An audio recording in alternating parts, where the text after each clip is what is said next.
Muchos han dicho, entre ellos Nelson Mandela, que los gobiernos se deben medir por la forma como tratan y como ayudan a las poblaciones más vulnerables de una sociedad. Y eso tiene mucho sentido. Por eso mi gobierno desde hace 7 años, ya cumplimos 7 años y unos días, pusimos unos parámetros, pusimos unos objetivos y las poblaciones vulnerables han estado siempre y estarán dentro de esos objetivos prioritarios. Y dentro de esas poblaciones vulnerables están, por supuesto, las víctimas y los niños. Son dos poblaciones que para el caso colombiano se convirtieron en poblaciones objetivo prioritario. Les voy a decir por qué. En el caso de los niños, si queríamos un país más equitativo, más justo, que por fortuna hemos comenzado a cerrar brechas entre regiones, las reformas como las que nos aprobaron en el Congreso de las regalías, ha significado un descenso sustancial en la desigualdad entre las regiones. Yo presenté el viernes pasado ese resultado en la Asamblea de la ANDI, de algo así como 0.90, que es una diferencia abismal. El indicador bajó a 0.30 y pico. Eso en 6 años, 7 años es un avance muy importante en cerrar brechas entre regiones. Lo mismo hemos querido hacer entre personas y Colombia durante los últimos 20, 30, 40 años venía creciendo la economía, pero también venían creciendo las diferencias entre los más ricos y los más pobres. Esa tendencia la revertimos. Ahí también hicimos la presentación. En los últimos 5 o 6 años la tendencia comenzó a mejorar y las brechas comenzaron a cerrarse, a pesar de que nos falta todavía mucho camino por recorrer. El país sigue siendo demasiado inequitativo y tenemos que seguir. Uno de los factores que más incide en la equidad entre personas es la educación, pero sobre todo los niños, la primera infancia. Aquí vino un famoso economista de la Universidad de Chicago, el profesor Heckman, a decirnos por qué se ha ganado el premio Nobel. Se ganó el premio Nobel porque pudo probar que la inversión social más rentable desde el punto de vista de equidad es la primera infancia. ¿Por qué? Porque ahí comienzan las desigualdades. Un niño, una niña que durante los primeros años de su vida ha sido maltratado, mal alimentado, llega al colegio en unas condiciones muy inferiores al niño o la niña que ha sido bien tratado, bien alimentado, y esa diferencia se perpetúa en el tiempo, durante toda la vida. Por eso, repito, este profesor nos dijo, la inversión más rentable, si quiere un país más equitativo, es la primera infancia.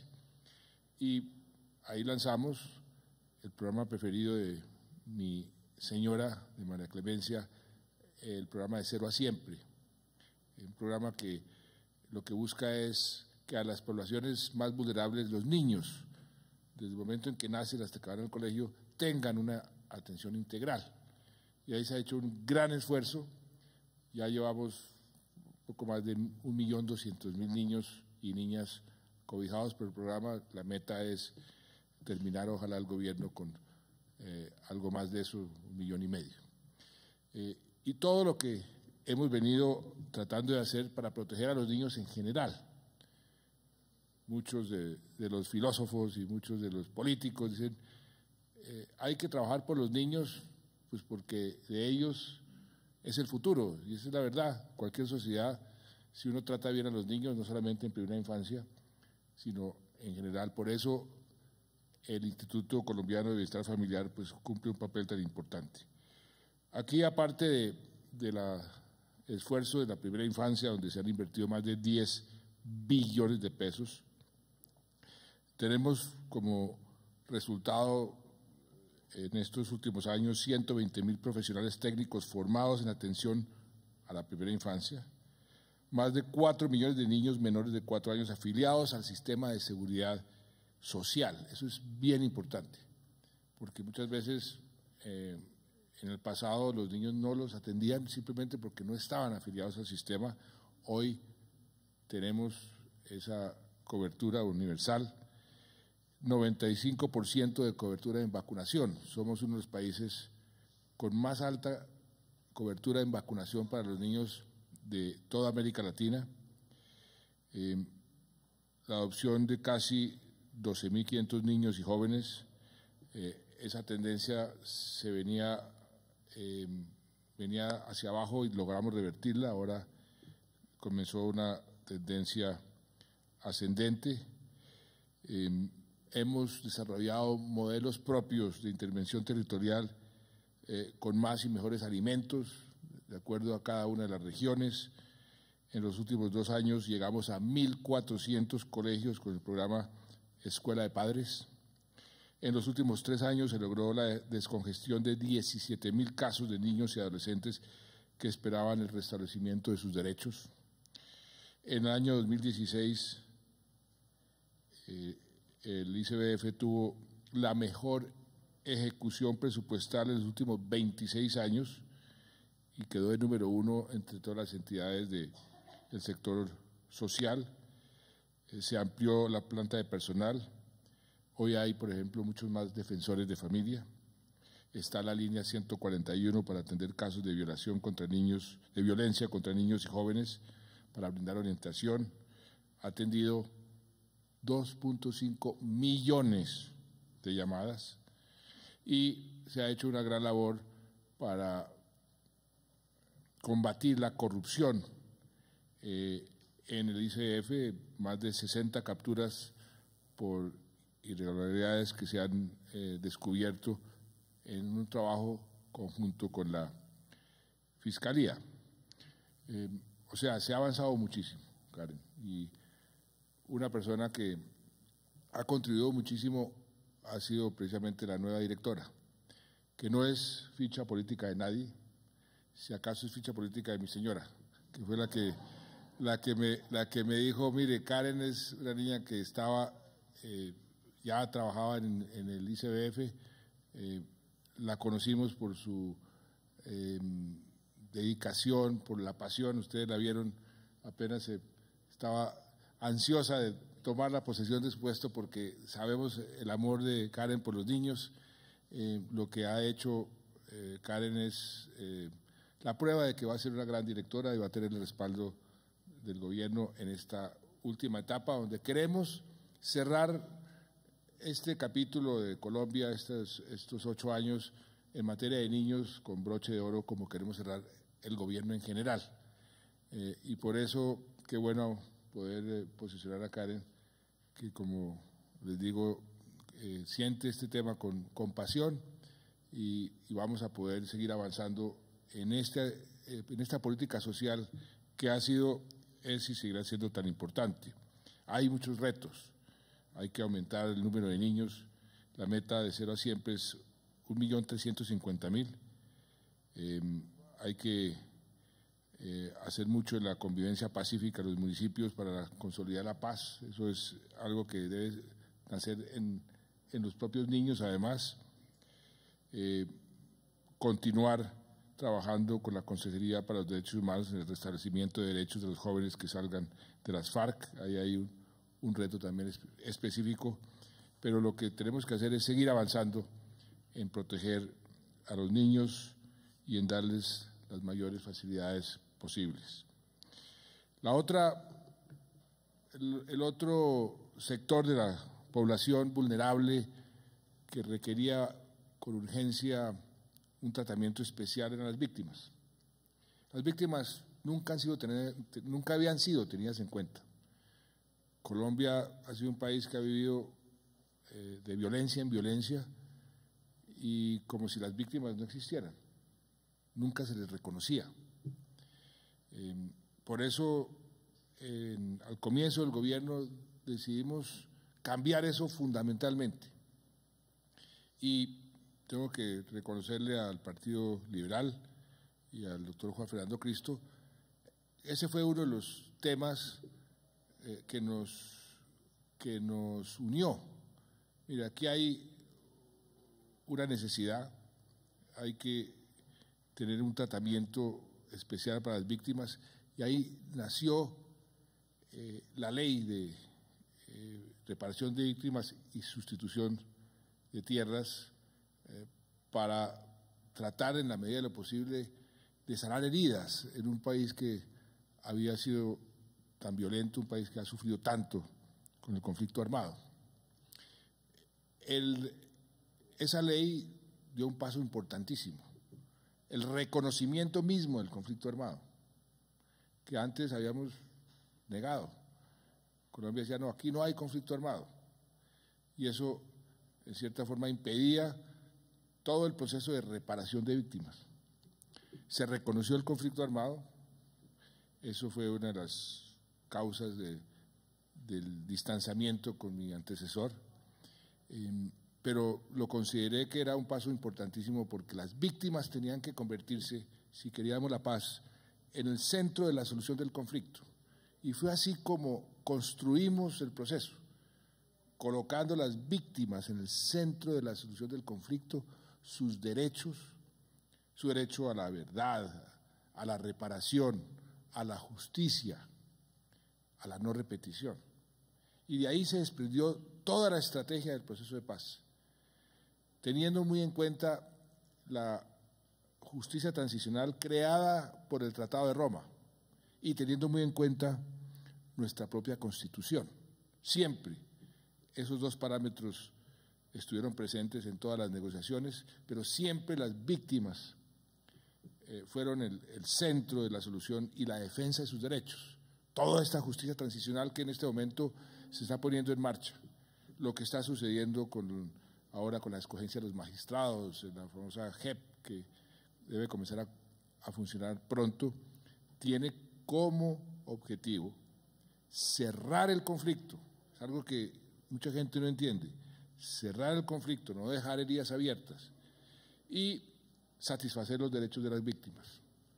Y el derecho a la justicia, una justicia especial, no es la justicia a la cual estamos nosotros acostumbrados, no es esa justicia punitiva, de castigo, es una justicia más restaurativa, reparativa, precisamente para cerrar las heridas, para sanar esas heridas que tenemos abiertas por tantos años de guerra.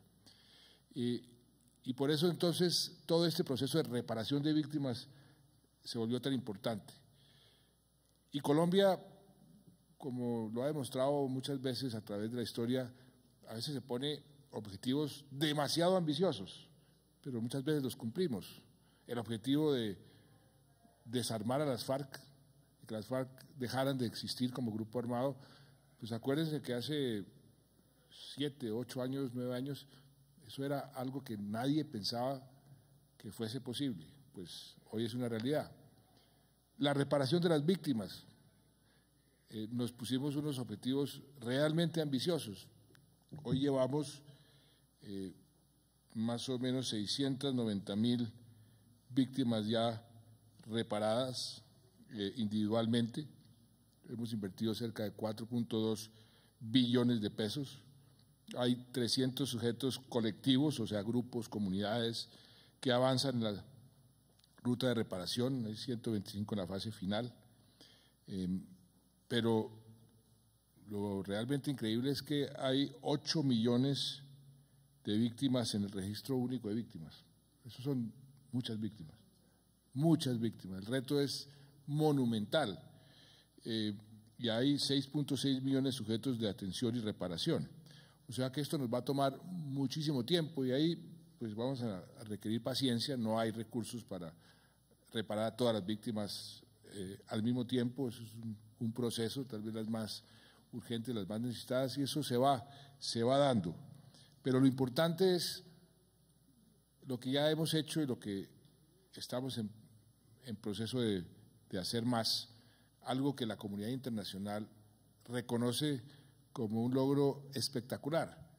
Me dicen que en ningún otro proceso en el mundo de reparación de víctimas siquiera llegan al 25% de las víctimas que nosotros ya hemos reparado.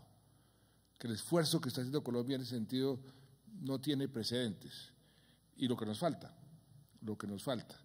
Ahí, por fortuna, hemos tenido personas muy comprometidas con las víctimas al frente de esa unidad. Paula Gaviria, que hizo un trabajo excepcional, no tenemos sino palabras de agradecimiento con Paula, porque fue la que realmente montó el sistema y lo puso a funcionar. Después, una persona como Aran Jara, que aquí nos acompaña, víctima como pocos, 7 años secuestrado por las FARC en las selvas de Colombia. Pues quién más con autoridad para poder conectarse con el proceso y con las víctimas. Y ahora Yolanda Pinto, también víctima, su marido, un gran buscador de la paz, asesinado. Ella ha sentido esto como una causa que por supuesto es propia porque lo es, pero el entusiasmo de Yolanda también por el proceso, por lo que ve como condiciones fundamentales para que el país pueda realmente construir una paz, fue lo que me llevó a mí a llamarla, a decirle: Yolanda, ¿por qué no nos ayuda en esta última fase del gobierno a continuar con esa tarea titánica que hemos realizado, pero que todavía falta demasiado por realizar? Y creo que en el caso suyo, Yolanda, puede ser un caso muy especial de seguir avanzando en eso que todos queremos, que es sanar las heridas, que las víctimas se sientan tenidas en cuenta y que eso contribuya a que la construcción de paz sea más fácil. De manera que estas dos posesiones que estamos haciendo tienen un valor muy especial, tienen un significado especial por todo lo que estamos construyendo para el país. Lo que hemos querido es dejarle a nuestros hijos un país en paz, un país sin FARC, un país más equitativo y un país mejor educado. La educación, que es tan importante, que es una condición para que las otras dos premisas, los otros dos pilares se puedan mantener. Una paz es estable y es duradera si hay más equidad en el país. La equidad se construye de muchas formas, la más importante es a través de la educación. Pero las víctimas tienen como una especie de importancia transversal, están en todas partes. Y atenderlas, tenerlas en cuenta, es lo que nos va a poder reconciliarnos, permitir que esa reconciliación se dé. Yo espero que aprovechemos la venida del Santo Padre en unas semanas, que nos va a dar un empujón en ese sentido, el primer paso hacia la reconciliación. La reconciliación no es posible si a los niños no se les trata bien. La reconciliación no es posible si las víctimas no son tenidas en cuenta. De manera que en manos de ustedes dos, estas grandes mujeres de Colombia, pues está esa gran responsabilidad. Les deseo todo lo mejor, tendrán todo mi respaldo. Estoy seguro que el respaldo de todos los que aquí están, porque a todos nos conviene que a ustedes les vaya bien, a las dos, a ustedes va bien, al país le va bien. Muchas gracias.